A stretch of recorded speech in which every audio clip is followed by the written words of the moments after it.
ये v equals to 2 into g into h and I can see it is 10 root 2 metre पर second. सब कुछ ऐसा ही नहीं है? बोलो कितने लोगों का सही?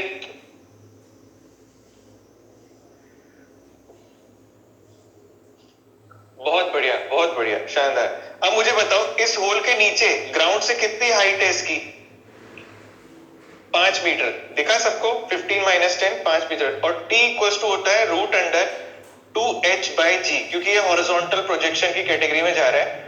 तो 2 इंटू h 5 हो गया अपॉन g 10 हो गया, यानी कि 10 अपॉन 10 यानी कि 1 सेकंड में नीचे ये पानी पहुंच जाएगा यहाँ। ठीक है, अब रेंज चाहिए। दिस रेंज होता है ux इंटू टी। वो ux अपना 10 रूट 2 ऑलरेडी आ चुका है, इंटू टी 1 हो गया, तो 10 रूट 2 मीटर आपका आंसर खत्म।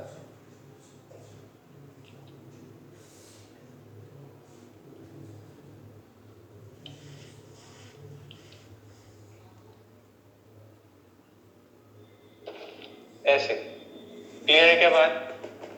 चलिए डन। अब जो है मेरा यहाँ पे एक सवाल और है आपसे, ठीक है? वो ये है,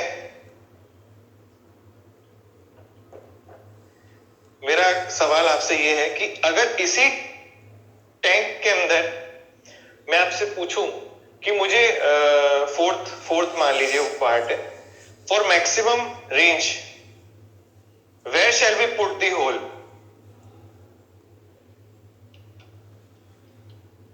हाइट ऑफ ओरिफिस। जल्दी से बताओ। बहुत ही बढ़िया आंसर, एकदम सही, 7.5 मीटर, बिल्कुल सही जवाब। अगला सवाल, fifth part, what will be range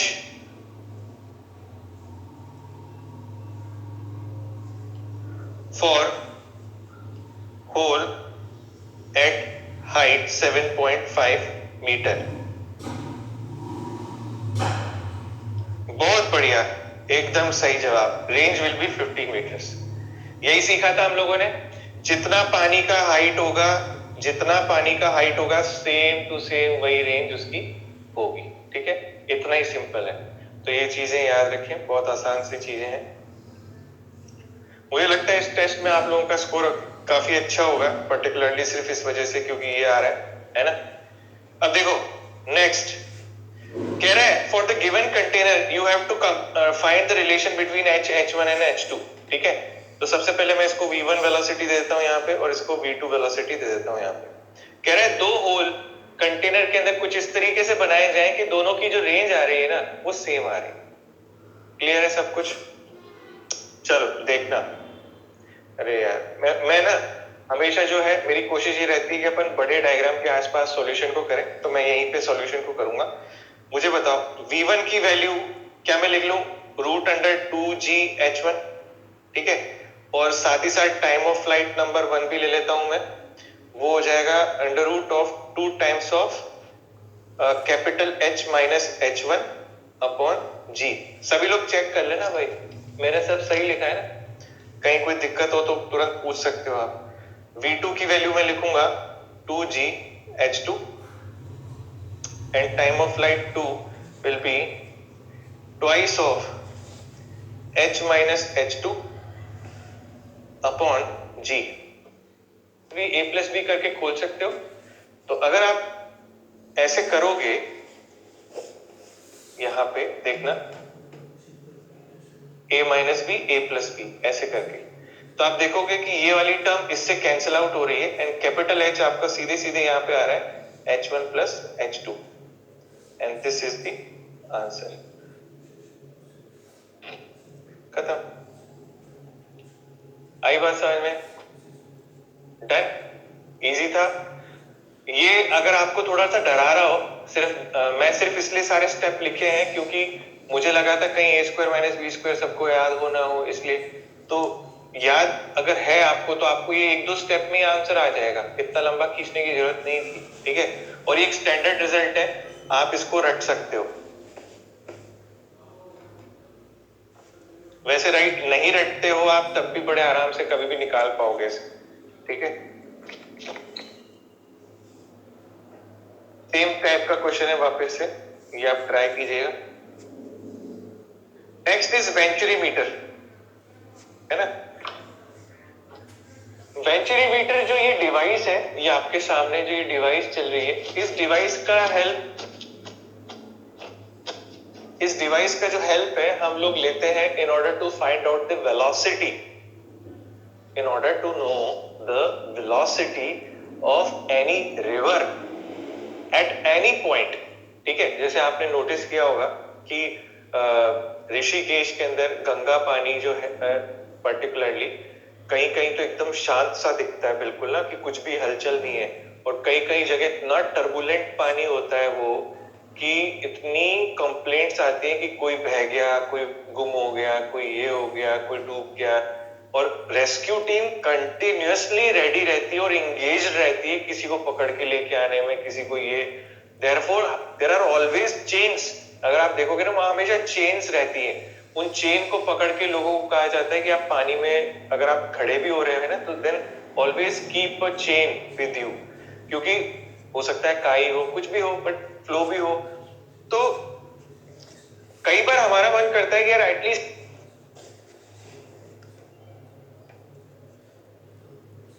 मान लो ये हाइट h1 है और ये हाइट h2 है, पूरी नीचे तक मान लो, है ना, नीचे जो लाइन जहां से ले रहे हैं ना वहीं तक मान लो हाइट h1, ऐसे। मैं इसको मिटा देता हूं पूरी, ये आपको वैसे तो खैर मालूम ही है, यहां लिख देता हूं। देख रहे हो लाइन नीचे से मैंने h1 लिया है और इधर नीचे से मैंने h2 लिया है, दोनों लिम्स में जितनी हाइट है मैंने दोनों लिए। दिखा? सभी को दिखा? अभी पता चल जाएगा ना, थोड़ा सुन तो लो, है ना। ठीक है, रेडी, एकदम तैयार। अब देखो, फर्स्ट पॉइंट पे लिखा P1 एंड फर्स्ट पॉइंट पे लिखी काइनेटिक एनर्जी। इसमें किसी को कोई दिक्कत? ये तो आपको सीधे सीधे फॉर्मूला लगाना है। सेकंड पॉइंट पे लिखा प्रेशर, सेकंड पॉइंट पे लिखी काइनेटिक एनर्जी, खत्म। ये पहला स्टेप खत्म, ये तो सब कर लेंगे, है ना। यहां कोई वेलोसिटी एज्यूम नहीं करनी है जीरो, क्योंकि यहां लार्ज कोई ऐसा होल नहीं है कि बहुत छोटा सा होल और कोई जायंट टैंक हो, ऐसा कुछ नहीं है, है ना। तो दोनों वेलोसिटीज काम की है, कोई दिक्कत वाली बात नहीं है। हाँ, लिक्विड अभी भी इनकंप्रेसिबल है, तो आप इक्वेशन ऑफ कंटिन्यूटी के लगाने का मन करता है आपका तो आप लगा सकते हो। हाँ, बस आपको यहाँ का area of cross section A1 ये मालूम होना चाहिए, और इस जगह का area of cross section A2 ये मालूम होना चाहिए। अगर ऐसा है तो आप V1 V2 के बीच में रिलेशन डेफिनेटली ला सकते हो। ठीक है, इक्वेशन ऑफ कंटिन्यूटी लगेगी, मतलब मेरे कहने का ये है। अब मैं चाहता हूं कि आप फर्स्ट P1 पॉइंट का प्रेशर बताओ। ठीक है, तो P1 पॉइंट का प्रेशर आप कैसे लिखोगे? अरे यार वो पीछे वाली इक्वेशन चली गई यार, अपन यहीं पे सीखेंगे। ठीक है, इसी पे सीखेंगे अपन, ध्यान से देखो। P1 पॉइंट का प्रेशर बताओ अकॉर्डिंग टू यूट्यूब, बताना जो यूट्यूब में सीखा था आपने। P1 प्रेशर लिखूंगा मैं P ATM प्लस H1 रो G। चेक करो, एज पर यूट्यूब, जो हमने यूट्यूब में सीखा था। ठीक है, रो इज द ज्यादा होगा, और कोइंसिडेंटली ये चीज आप पहले से इसलिए जानते हो क्योंकि इक्वेशन ऑफ कंटिन्यूटी भी यही चीज बोलती है कि अगर एरिया कम होगा ना तो वेलोसिटी फास्ट होगी। ये चीज आपने पहले भी पढ़ी है, कोई नई चीज थोड़ी ना आ रही है, बट यहां पे ये प्रेशर और इसकी मदद से भी सेम आंसर आ रहा है। हेलो, ठीक है, तो हाइट ज्यादा या कम मुझे ये बताता है, जितनी कम हाइट होगी ना उससे आपको ये समझ में आएगा कि यार वेलोसिटी फास्ट है या पानी की, इसका मतलब। हाँ कि ना? ठीक है, तो ये होता है सेटअप का सिस्टम।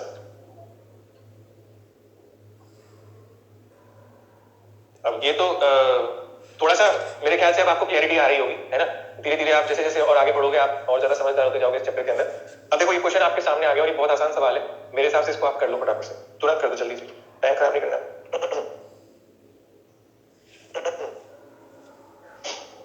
देखो कह रहा है narrow section when speed at narrow section की स्पीड बतानी है, यानी कि यहाँ पे 2 पॉइंट की स्पीड बतानी है।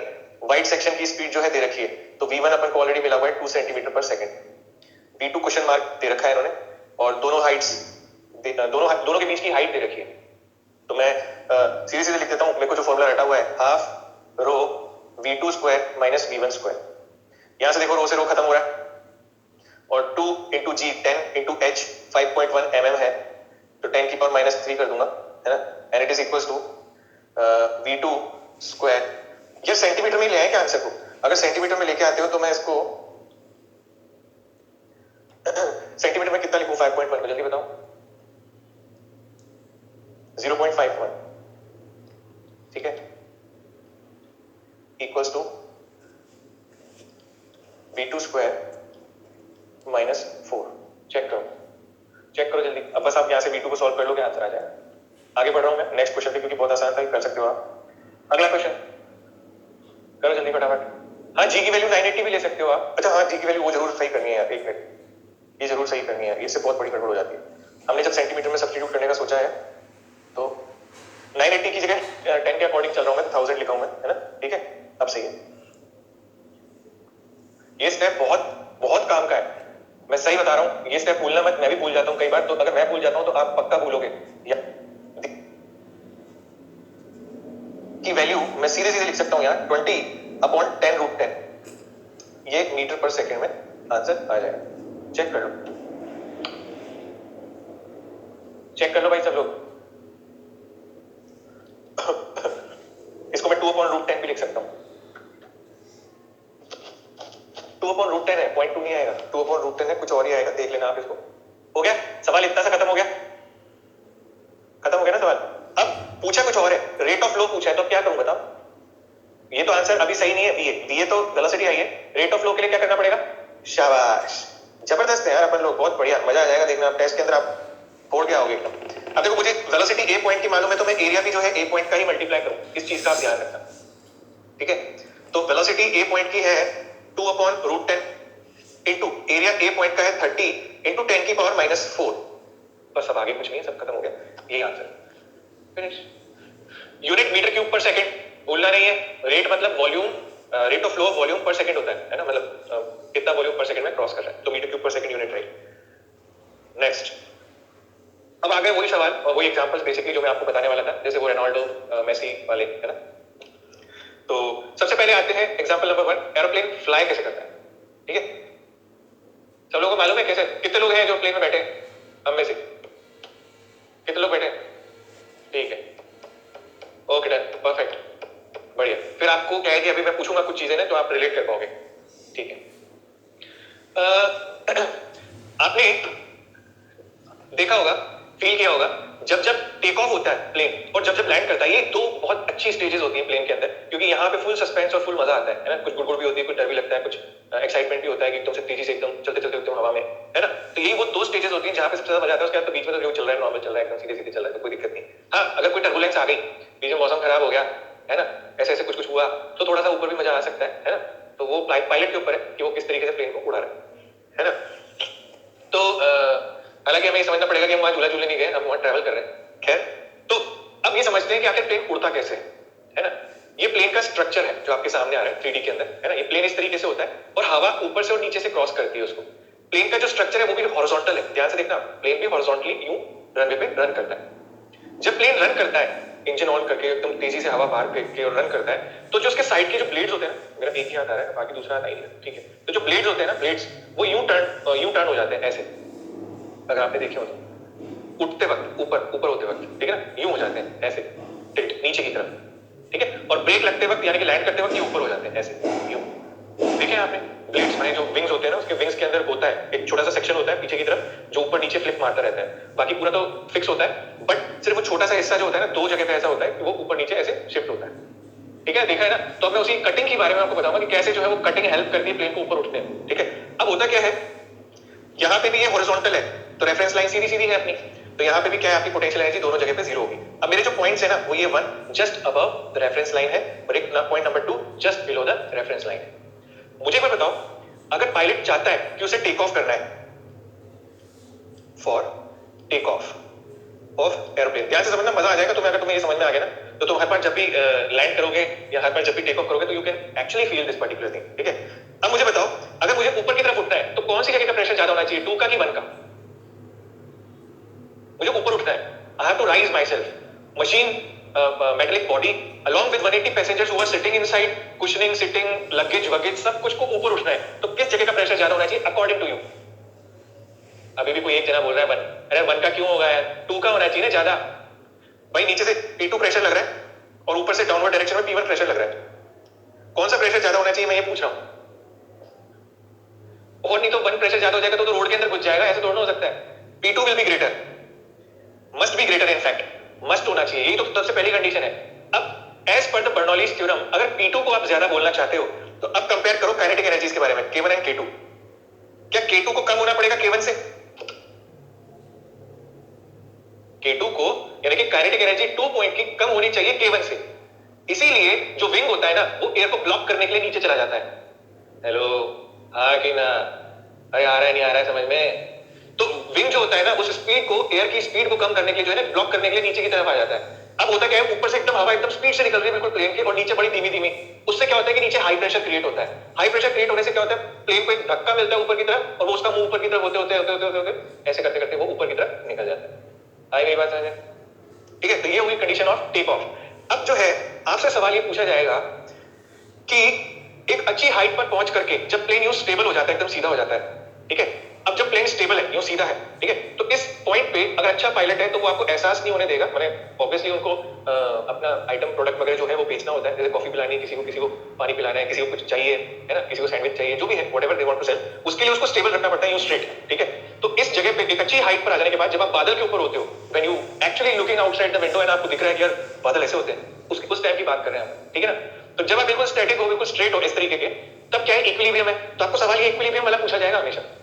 क्या पूछा जाएगा मैं बताता हूं। इस प्लेन का मास दे देंगे आपको पूरे का, इस प्लेन के मास से mg आपको नीचे मिल जाएगा, पक्की बात है। इस प्लेन का क्रॉस सेक्शन एरिया भी दे देंगे आपको, ठीक है। अब आपसे पूछेंगे कि बताओ ऊपर और नीचे दोनों का प्रेशर डिफरेंस क्या है, ठीक है। एक सवाल ये हो सकता है, एक बार दोनों जगह की हवा की स्पीड दे देंगे आपको, हवा की डेंसिटी दे देंगे आपको, फिर पूछ लेंगे बताओ प्रेशर डिफरेंस क्या है, ठीक है। तो आपको बर्नौलीज लगानी आनी चाहिए दोनों जगह। चलो कैसे होंगे इसके सवाल आगे देखते हैं, अपन ऑलरेडी कर चुके डिस्कशन। देखो हॉरिजॉन्टल होने के कारण जो है वापस से इसमें पोटेंशियल एनर्जी का यूज नहीं होता है, एंड प्रेशर डिफरेंस जो है डायरेक्टली जो है आपका चेंज इन काइनेटिक एनर्जी के बराबर हो जाएगा। If there is any velocity difference between the two surfaces in horizontal flow, there will be pressure difference around those surfaces. When we multiply the pressure difference by area, you will get the force, and that force is known as lifting force. इसी force को हम कहते हैं lifting force, lifting force of airplane. इसको dynamic lift भी बोलते हैं, है ना, कई बार क्वेश्चंस में लिखा हुआ भी मिलता है ये। क्लियर एकदम, है ना। प्लेन का क्रॉस सेक्शन एरिया आपको जरूर मिलेगा। प्लेन का क्रॉस सेक्शन एरिया ज्यादा रखने का कारण भी यही होता है, प्रेशर डिफरेंस इनटू एरिया जैसे ज्यादा हो जाता है तो फोर्स अच्छा मिल जाता है उसको ऊपर की तरफ, ठीक है। अब आप ध्यान से देखो, आपने छोटे छोटे प्लेन भी देखे होंगे, कई कई शहरों में क्या होता है छोटे एयरपोर्ट्स भी होते हैं, वहां पे छोटे छोटे चार्टर प्लेन्स भी फ्लाई करते हैं। देखिए आपने एयर एम्बुलेंस देखी है किसी ने? एयर एम्बुलेंस भी होती है छोटी सी, है ना, उसमें कुछ ही लोग जा पाते हैं, 5-6 लोग। अच्छा आपने देखा है क्या वो प्लेन छोटा होता है? प्लेन छोटा होगा तो क्या एरिया ऑफ क्रॉस सेक्शन छोटा होगा, एरिया ऑफ क्रॉस सेक्शन छोटा होगा तो वो हर बार प्रेशर डिफरेंस से फोर्स ऊपर की तरफ कम ले पाएगा। अगर वो ऊपर फोर्स कम ले सकता है तो उसका एमजी भी कम होना चाहिए बैलेंस करने के लिए, नहीं तो फिर वो टेक ऑफ कैसे करे। समझ गए मेरी बात? तो इसीलिए जो छोटे प्लेन होते हैं वो कैरिंग कैपेसिटी कम होती है उनकी, और जो बड़े प्लेन्स होते हैं जिनमें बहुत सारे पैसेंजर जाते हैं, इकोनॉमी क्लास, वो वाली क्लास, फर्स्ट क्लास, बहुत सारी क्लासेस होती हैं, है ना, तो उनमें जो है उनका क्रॉस सेक्शन एरिया ज्यादा होता है, ठीक है ना। चलो अगला सवाल, अब ये वाला वो सवाल है जो मैं तुमसे कह रहा था, ये पूछा जाता है। अरे प्लेन बनाते हैं,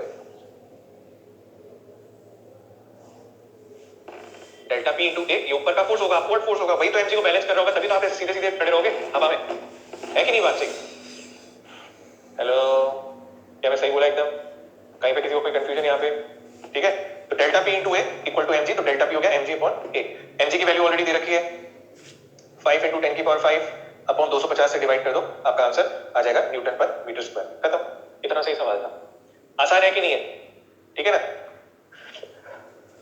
अगला सवाल, अब मेरे ख्याल से ये वाला सवाल आपको कर लेना चाहिए, है ना, ये मैं आपको होमवर्क पे दूंगा, क्योंकि इस बार बस नंबर्स की जगह जो है वेरिएबल्स इस्तेमाल करवा रहा है। V velocity, two V velocity दे रखी है, डेंसिटी ऑफ एयर रो दे रखी है, विंग का एरिया ए दे रखा है, और डायनेमिक लिफ्ट यानी कि वही फोर्स पूछ रहा है आपसे, है ना। तो फोर्स क्या होता है अपन अच्छी तरह जानते हैं, या तो आप डेल्टा पी इंटू एरिया कर दो या फिर half into rho into V1 square minus V2 square into A कर दो। ठीक है, हो जाएगा सबसे। ओके, अब आ गए वो वाले एग्जांपल्स जिनका अपन लोग इंतजार कर रहे हैं कल से। ठीक है, अब देखो, कई बार ना आपने देखा होगा जो लोग कोस्टल एरियाज के नजदीक में रहते हैं, क्या हम में से है कोई समुद्र के पास वाला इंसान?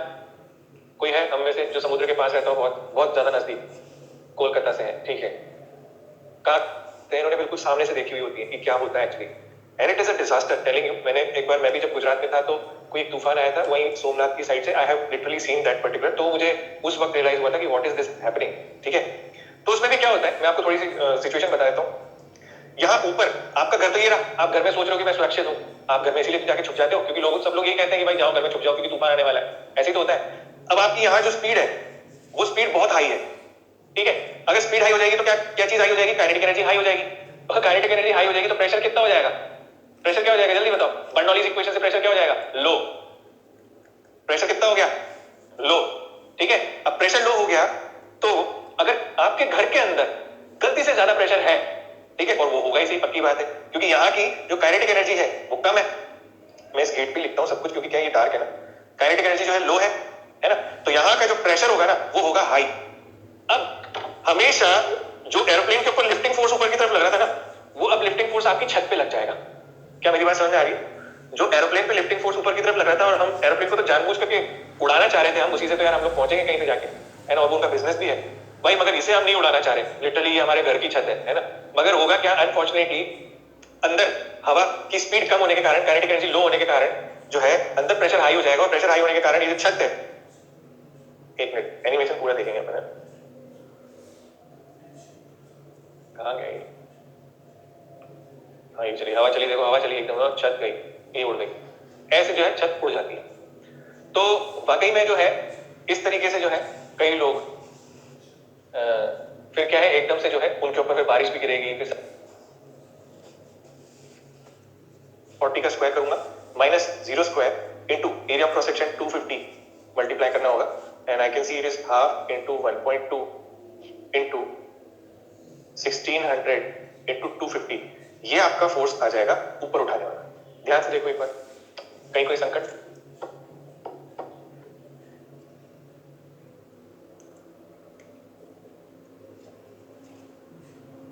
चेक करना, हेलो सभी लोग चेक करें भाई, क्लियर एकदम, कोई समस्या?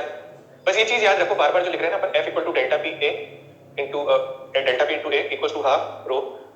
और याद रहे एक चीज मैं बता दूं, अभी जो कंफ्यूजन हुआ था, ये ऐसा कंफ्यूजन बहुत बार हो जाता है कई लोगों को कि सर V1 पहले लिखें या V2 पहले लिखें। यार सिंपल सी बात है, सोचो आपका जो फोर्स लग रहा है छत के ऊपर, ऊपर की तरफ लग रहा है क्योंकि आप छत उड़ाना चाह रहे हो, यही तो है, छत उड़ाना ही तो चाह रहे हैं अपन। तो भाई छत अगर आप उड़ाना चाह रहे हो तो अपवर्ड फोर्स है पहली बात, तो ऊपर की तरफ ये जो भी फोर्स है, ठीक है।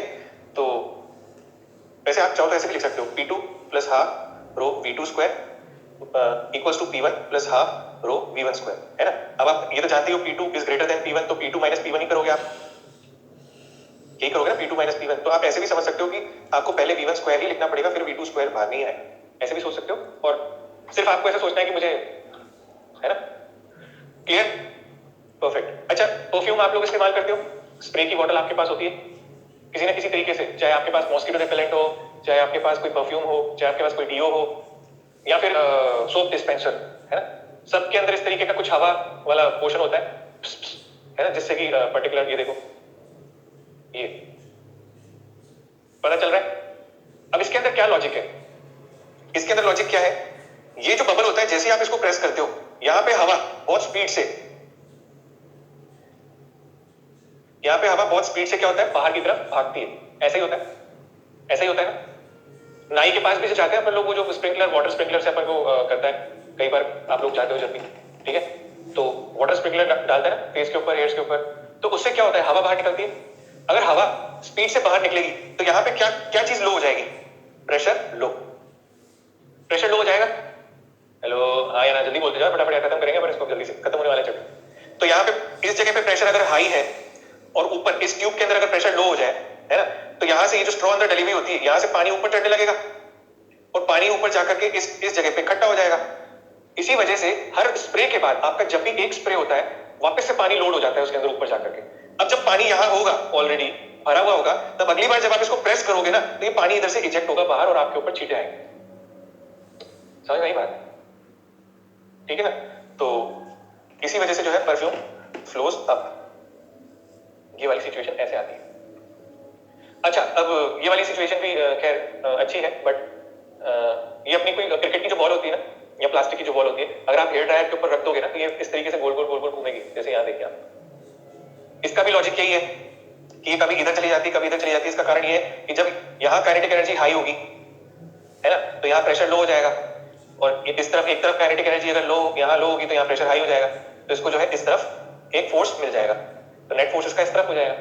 कभी ऐसा हो जाएगा तो कभी इसका रिवर्स हो जाएगा, तो कभी फोर्स इस तरफ भी हो जाएगा, तो इस वजह से जो है आगे पीछे झूलता रहता है। ठीक है ना? अब आ गया अपना मेसी वाला शॉट। तैयार है सब लोग एनिमेशन के लिए? सब लोग तैयार?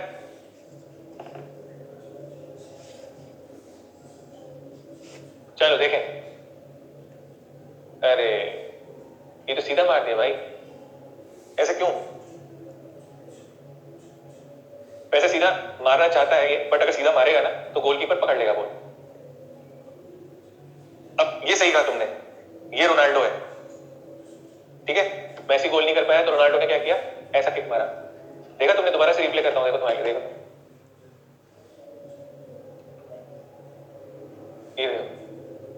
ये क्या हुआ। ये जो बॉल घूमा ना यहां से, ये बॉल इसलिए घूमा क्योंकि उसकी किक मारने की जो स्टाइल है ना वो थोड़ी सी अलग होती है। ये उनको सिखाया जाता है और इसके ऊपर इनकी लगातार प्रैक्टिस होती है। जैसे स्पिनर प्रैक्टिस करते हैं ना स्पिन कराने की, वैसे ही ये लोग इस चीज की प्रैक्टिस करते हैं। अब इस चीज में इल्यूजन ये है सामने वाले गोलकीपर को कि बॉल यहां जा रही है, ये तो आउटसाइड चली जाएगी, पेनल्टी मिलेगी हमें, मगर बॉल यूं शार्प टर्न लेके अंदर एंटर होती है ना तो मजा आ जाता है एकदम देखने में इसकी।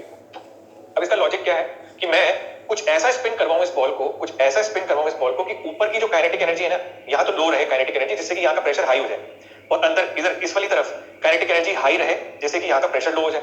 तो प्रेशर यहाँ पे अगर लो हो जाएगा ना तो ये हर बार नेट इनवर्ट फोर्स फील करेगा बॉल, ठीक है? ये फोर्स इस तरफ फील करेगा और ये उस डायरेक्शन से हट करके इधर इधर आता हुआ ये इधर एंटर कर जाएगा। क्या बात समझ में आ रही है तुम्हें? थोड़ी थोड़ी है ना? और ये चीज इस एक जगह पे नहीं, ये बहुत जगह पे लागू होती है। जो क्रिकेट में भी स्पिन होता है वो भी इसी फिनोमेना से होता है। जो मैं कल कह रहा था ना आपको, पूल जो लोग खेलते हैं, बिलियर्ड्स जो लोग खेलते हैं, उनको भी अगर आप ऑब्जर्व किए हो या आप खेलते भी हो उनमें से एक हो अगर आप, तो आपने नोटिस किया होगा जो क्यू बॉल होता है ना उसके सेंटर पे ना मार करके वो लोग साइड में स्टिक से मारते हैं उसको, जिससे कि वो बॉल स्पिन करती हुई जाए आगे। कई लोग करते हैं इसको, खेलते हैं, जो अच्छी तरह जानते हैं, तो वो बहुत ज्यादा अच्छे मतलब प्लेयर्स उनको कुछ चीजों को समझते हैं। अब एक और एग्जांपल आपके सामने आने वाला है। अगर हम बहुत हाइट वाली बिल्डिंग से 12 माले पे अगर मान लो आपका पेंट हाउस, अगर आप डॉक्टर बन जाते हो और मान लो आपने जो है 15वें माले पे या फिर आप बुर्ज खलीफा पे चले जाते हो दुबई के अंदर, और वहां से जाकर के जो है आपको फुटबॉल गिराने का मौका मिलता है, क्योंकि फुटबॉल गिराएंगे तो कैसा लगेगा वहां से, है कि नहीं? या फिर वहां पे तो शायद स्काई डाइविंग का भी ऑप्शन है, वहां पे आप वहां से कूद भी सकते हो, ठीक है? और वहां पे शायद ऐसा भी कोई बालकनी है जहां पूरा ग्लास का बालकनी है, उसके ऊपर चलते हैं तो ऐसा लगता है बिल्कुल हवा में चल रहे हैं, ऐसा कुछ भी है वहां पे, ठीक है? तो ये देखिए, ये बॉल जब गिरता है तो आपको ऐसा लग रहा होगा कि ये सीधा सीधा नीचे जाएगा। हमने थोड़ा सा स्पिन करा के उसको फेंका है, ये बॉल ये देखो यहां से यूं इतनी दूर निकल जाता है। इसको एक्चुअली जो स्पिनर ने और रोनाल्डो ने, मेसी ने ये जो शॉट्स खेल रहे हैं, इस पर्टिकुलर शॉट को मैग्नस इफेक्ट कहा जाता है। ये बेसिकली हम बॉल को जानबूझ करके स्पिन करा के थ्रो करते हैं। स्पिन करा के थ्रो करने से क्या होता है कि एक तरफ की हवा कटती है धीरे स्लो, और एक तरफ की हवा कटती है फास्ट, उस वजह से प्रेशर डिफरेंस फील होता है और उस वजह से वो स्विंग होती है बॉल, ठीक है? यही सेम टू सेम क्रिकेटर भी करते हैं, इसी तरीके से बॉल को स्पिन करते हैं। तभी आपने देखा होगा वो एक ही तरफ से टूक लगा लगा के जो है वो रगड़ते रहते हैं बार बार अपने कपड़ों से, देखा आप लोगों ने? तो उस जगह शाइन ज्यादा करके जो है उस जगह की स्पीड, जो स्पीड होती है ना हवा के कटने की, उसको कम फ्रिक्शन मिले, वहां से तेज स्पीड कटे, तो उस जगह पे उसी तरह स्विंग मारेगा वो बॉल, ऐसा। ये जिस तरफ से वो चिकना रहेगा उसी तरफ से स्विंग मारेगा वो। चैप्टर खत्म, ठीक है?